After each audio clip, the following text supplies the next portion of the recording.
Bismillahirrahmanirrahim. Assalamu alaikum. My name is Hassan and today we are going to create new page in Wix website. Before starting work, it's my request, please subscribe my channel. Thank you. Now back to our work.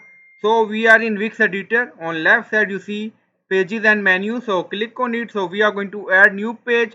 Now you see add page. Also you see button add page. So click on it. Now you see pop-up add page. You see multiple option about page, services, project, contact, general, landing page. So if you want you can select from here. Now you see services and then you see multiple design for services page. Now you see about. Also you see multiple design.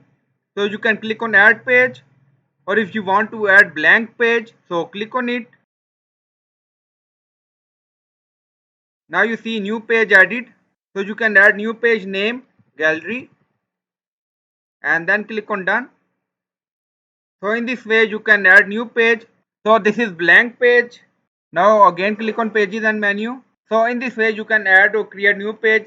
It's up to you. If you want you can add blank page, or if you want you can import design and then click on publish. Now you see gallery on menu. So I hope you like this video. Please like, comment, share, subscribe. Thank you for watching.